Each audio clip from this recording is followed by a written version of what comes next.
نن ډیر ضروری سبق دی نو پکار دی چې دا سبق تاسو زده کړئ. دا په قرآن پاک کې کان یکون ډیر استعمال راغلی دی. کان یکون دا چې تاسو زده کړئ گویا که قرآن پاک په زرګونو 3-4 الفاظ تاسو زده کړئ. دا لفظ بار بار راغلی دی. کان یکونو دا فعل ناقص دی. فعل دی اسم نه دی شی دی، فعل دی خو ناقص دی.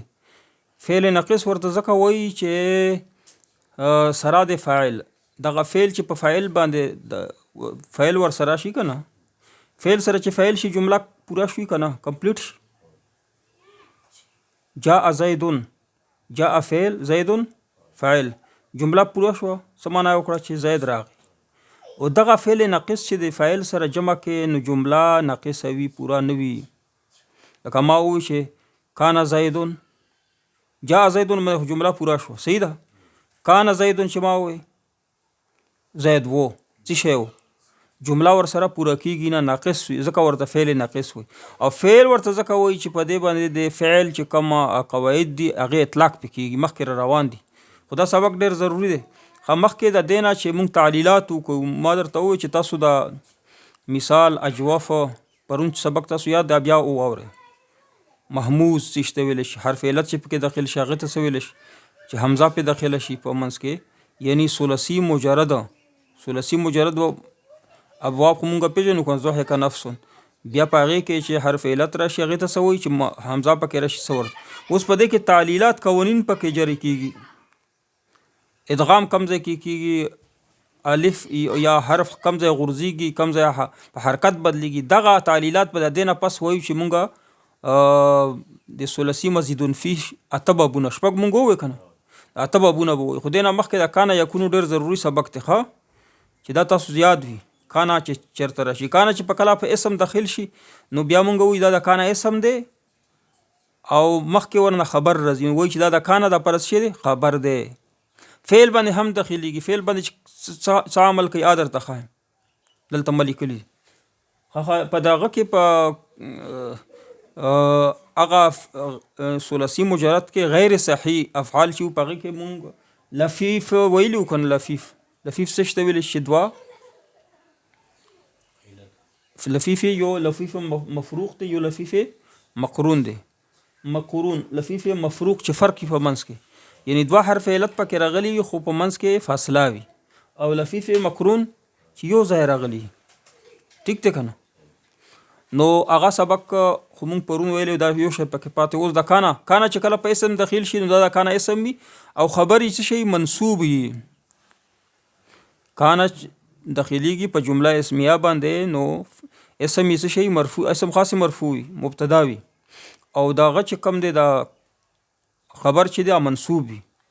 زید مریض، زید مریض، زید مبتدا دی مرفوع دی، او مریض خبر دی مرفوع دی. خبر مرفوع وي کنه، د مرفوعاتونه دی. اوس کانا په داخل کا نو څنګه به وایي؟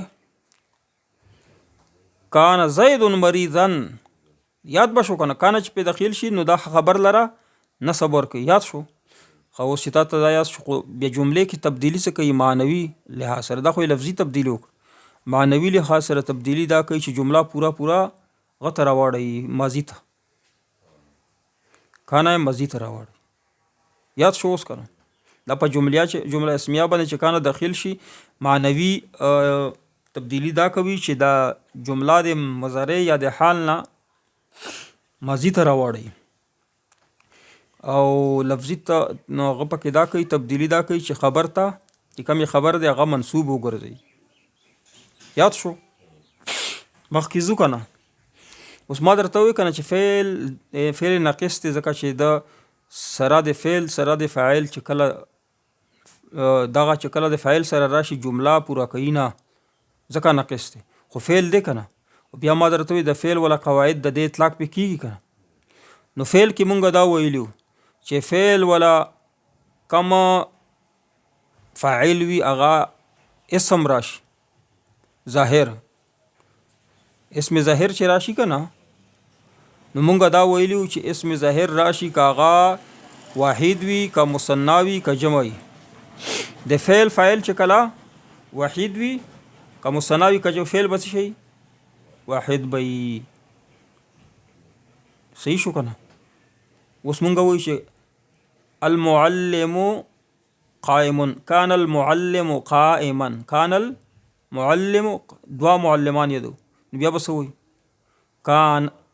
کان بیا وایي ما درته فعل به یو وي، اول یو فعل واحد مذکر.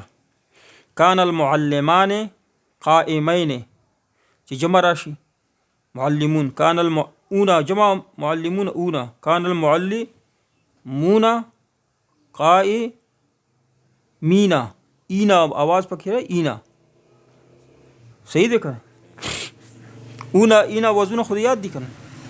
نو دا اونا چې کوم دی د رفع حالات دي، اینا د نصب او د جر حالات. نو دلته قائمینا چونکې منصوب به راځي کنه، خبر دی، نو مونږ څه وایو؟ کان المعلمون القائمینا، یاد شو. خو لیکن چې مؤنث شي، مؤنث سره بیا تای تنیث لګي کان سره. نو کان المعلمة قائمة چې وایو کنه، نو وایو به چې کانت المعلمة قائمة، او کانت المعلمتان قائمتین، کانت المعلمات قائمات. خو چې کله اسم ضمیر راشي په فاعل چې اسم ضمیر راشي، دا فاعل چې دا معلم دا اسم ظاهر وکنه، معلم خو اسم ظاهر دی کنه، ښکاره اسم دی.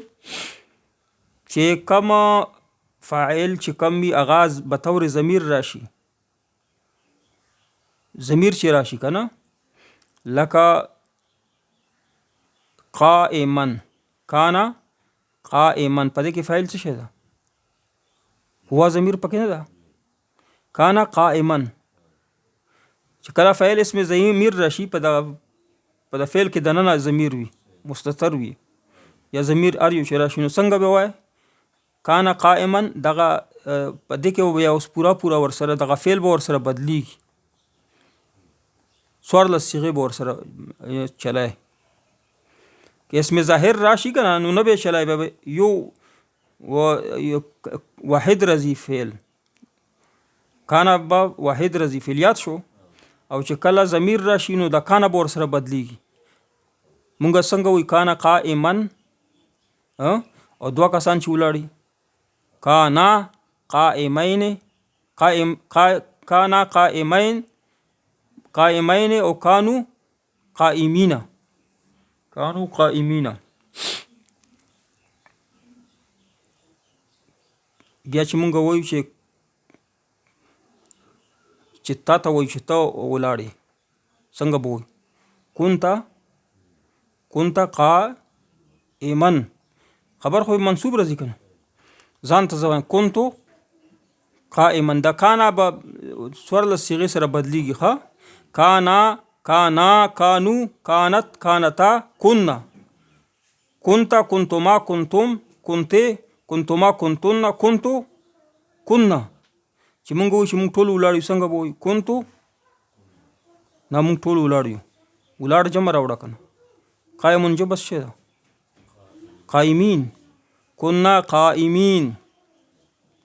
خاتمه ته داسې ووایه چې یوې ښځې ته وایي چې ته ولاړی، څه به ورته وایي؟ ښځې ته چې وایي چې ته ولاړی، کنتې قائمتن، کنتې قائمتن، دا درځي وستره. تاسو ټول ولاړې، سړو ته چې وایي چې تاسو ټول کنتم قائمین، کنتم قائمین. هغه ډېرې ښځې ولاړې دي، هغه ډېرې ښځې ولاړې. کانا، کانو، کانت، کانتا، کننا، کننا قائمات، قائمات. یاد شو؟ د ګردان به یاد کی کنه. کانا او یکونو دا فعل سره هم استعمالي. کانا مونږ وایو چې دا جمله اړوي څه د پاچته اړوي؟ مزید ته. یکونو څه کوي؟ یکونو چې په جمله اسمیه داخل شي، یکونو دا په مستقبل باندې داخليږي. ښه، چې ته وایې چې کان زید مریضا، څه معنی ده؟ زید مریض وو. چې تا وایې چې یکون زید مریضا، نو څه معنی شو؟ مریض بشي، زید به مریض شي. خو دا کان او یکون په فعل هم داخليږي، د اسم جمله اسمیه ختم شوه، کان یکون په فعل باندې هم داخليږي. اوس د کې درې قاعدې دي، یاد ساته. دلته مالی کړي کان چې کله په ماضی باندې داخل شي، پس څه باندې؟ فعل ماضی باندې، لکه کتابه. کانا په داخل کنو څه شي بشي؟ کانا کتابه. نو په هغه کې څه تبدیلی کوي؟ معنوي تبدیلی. مزي بعید ته اړوي، نه لرې ډېر وخت کانه کتبه ډېر وختي هغه لیکل کړي دي. بعید ماضي بعید ته اړوي. ښه، خو دا یاد ساته چې دا قاعدې اکثري دی کلی نه دي، کله کله پکې د دې خلاف هم راځي. ټیک دی که نه؟ یوه قاعده پکې دا چې هغې ته ویلی شي افقي، یعنی بدیهیات چې هغه څوک بدلولی نشي، یونیورسل ټروت چې وتی، لکه مونږ وایو چې اسمان بره دی، الله یو دی. د یونیورسل ټروت چې کوم دی که نه افقي سچایي چې ده، په دې کې هم جمله د کانه داخلیږي په خو معنا د ماضي به نه ورکوي، د حال ورکوي. لکه مخکې روان دي خیر دی، خو ته اوس دا اول زده کړه چې کانه په ماضي باندې داخل شي نو بیا څه کوي؟ ماضي بعید ته اړوي. دا کانه چې په مضارع داخل شي، مونږ ویلي وو که نه چې په مستقبل باندې په مضارع باندې خو یکونو داخلي، خو که کانه پې داخل شو بیا به څه کوي؟ بیا هم ماضي استمراري، ماضي جمله مضارع نه چې څه ته وړئ؟ ماضي ته یې وړئ. خو کومه ماضي؟ بعیده، قریبه نه، استمرار یعنی پکې همیشوالي چې. خو دا هم اکثري قاعده نه ده. ښه،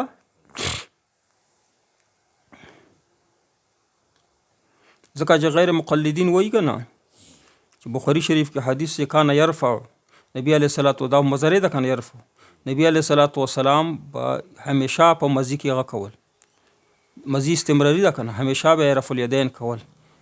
مونږ جواب وایو چې دا کانه قاعده چې کومه ده دا اکثري دا کلی نه ده، یعنی په هر چا ته شامله نه ده.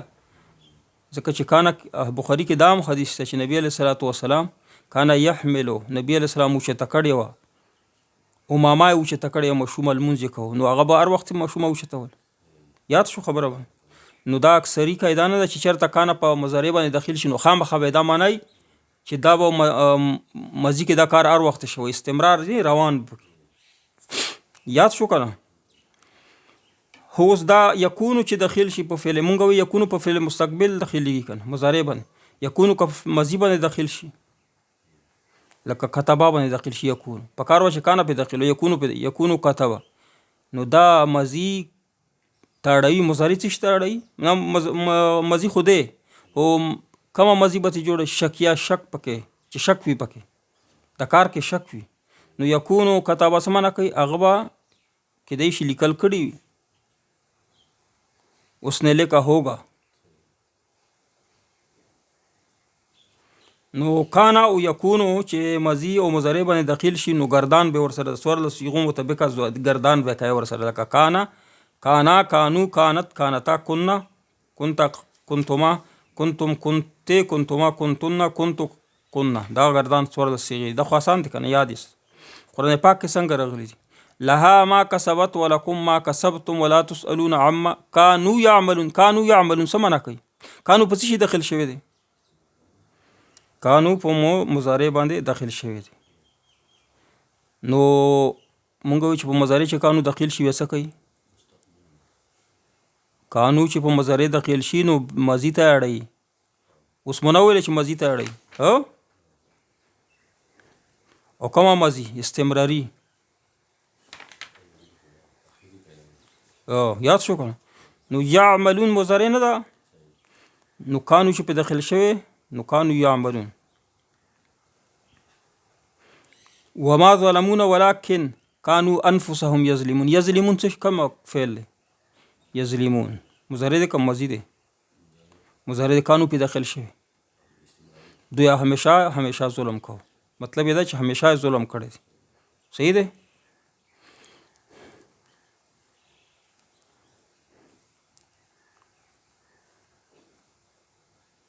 و امه صدیقه کانا یاکلان الطعام. یاکلان، کانا یاکلان، کانا یاکلان. یاکلان څه شی ده؟ تثنیه ده، فعل تثنیه ده. کانا فعل تثنیه ده، کانا الف ته ورسره. خو لیکن یاکلان دا کومه صیغه ده؟ مضارع ده، یعنی دوی به همیشه خوراک کو. خوراک چې چېرته پرېښی دی همیشه یې کړی دی، نو کانه یاکلان الطعام. ماضي استمراري ته اړولې.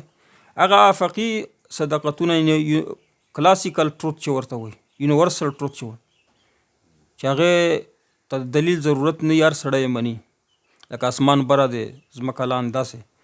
نو دې باندې دې دپاره په عربی کې د مزي جمله راځي، لکه کان الله غفور الرحیم. کان الله نو قاعدې مطابق څه معنا ده؟ چې الله و مهربانه اوس نه دی. دا وکان الله چې کله په افقي یعنی داسې رښتیا باندې چې نه انکار نه کوي، د په ماضي کې کانه په داخل شي نو موږ به معنا څه کوو؟ چې ماضي کې، مستقبل کې، په حال کې، په هر وخت کې الله پاک څه دی؟ غفور هم دی، رحیم هم دی. دا معنا نه که چې قرآن پاک کې راشي کان الله غفور رحیم الله و، ځکه چې تا خو ویلي چې کانه معنا و هغه و ماضي معنا ورکړي که نه؟ دا معنا به کوي چې الله پاک دی، او معنا به دا کوي چې پوه شو چې دا وګوره دا کانه راغلی دی په یونیورسل ټروت باندې، یعنی افقي رښتیا باندې داخل شوی. نو پوه شه چې دې کې شک و شبهه نشته، او دا ماضي معنا هم ورکوي، حال ورکوي، مستقبل ورکوي. څوک در باندې دا اعتراض نه کولی چې دلته خو کانه راغلي، الله مخکې مهربانه اوس نه و، ته به ورته ووایې چې دا د قاعدې خلاف چې خبره راغلې په یونیورسل ټروت باندې په افقي رښتیا باندې داخل شوی. د دې مطلب دا دی چې دا مضبوطه خبره ده چې الله پاک اوس هم دی، بیا به هر وخت همیشه یعنی د ده په مهربانۍ کې او په رحم کې. بل ځای کې وایي کان الله علیما حکیما، الله پاک عالم هم دی، حکمت والا دی. رستو خو داسې نه چې رستو به نه وي، رستو به هم وي، اوس به. کان الشیطان للانسان خذولا، اوس د دې به څه معنا کوي؟ چې شیطان خذوله دشمن ته ویلی شي، چې شیطان د انسان دشمن و، دا معنا به کوي. دا هم یونیورسل ټروت دی که نه، کلاسیکل ټروت، یعنی افاقي رښتیا دی. شیطان د انسان دشمن دی که نه، او دشمن به یې وي، دشمن یې و. نو دې دپاره کانه پې داخل شوی. نو کانه شیطان الانسان خذوله، تاکید یې درکړی چې شیطان ته دوست قطعا نه جوړېږي. نو کانه مطلب څه شو دلته کې؟ چې شیطان ستا دشمن دی. دا کانه به څه معنا کوي؟ کانه به په معنا کې تبدیلی کوي، یعنی بالکل چې سره ستا دشمني پرېږدي نه. یاد شو که نه؟ چې ته دا معنا وکړه چې کانه شیطان للانسان خذوله، شیطان د انسان دپاره سخت کلک دشمن دی. د سخت کلک به د کوم ځای نه راوباسي؟ کوم ځای نه پکې راوباسي؟ د کانه نه به راوباسي. وګوره د ماضي په یونیورسل ټروت باندې داخل شوي، داسې رښتیا چې هغې ته څوک دروغ نه وایي، عقل نه هم معلومیږي. نو شیطان چې کوم دی دا تر قیامته پورې د انسان به دشمني ملګری د سره کېدلی نشي. د الله وینا ده که نه؟ نو کانه پې داخل شوي دي. دا سبق پوره شو. یعنی مونږ نن د استعمال د کانه او د یکونو وکړو. کانه په ماضي باندې داخلیږي، یکونو په مستقبل باندې داخلیږي، په جمله اسمیه کې په فعل باندې هم داخلیږي. کانه چې کله په فعل ماضي داخل شي نو معنا د څه شي ورکوي؟ ماضي بعید. کانه چې په مضارع داخل شي، اگر چې په کار چې په ماضي داخل و، چې په مضارع داخل شي، دا مضارع به څه ته واړی؟ ماضي ته به واړی، خو استمرار معنا به کوي. یکونو چې په ماضي داخلي، په کار خو چې یکونو چې په څه شي داخل و؟ مضارع داخل و. یکونو چې په ماضي داخل شي نو څه معنا به ورکوي؟ د شک معنا به ورکوي. ماضي ته به واړی مضارع، خو په شک کې به چې خبره شوې ده او که نه، کلکه خبره به نه وي. یاد شو؟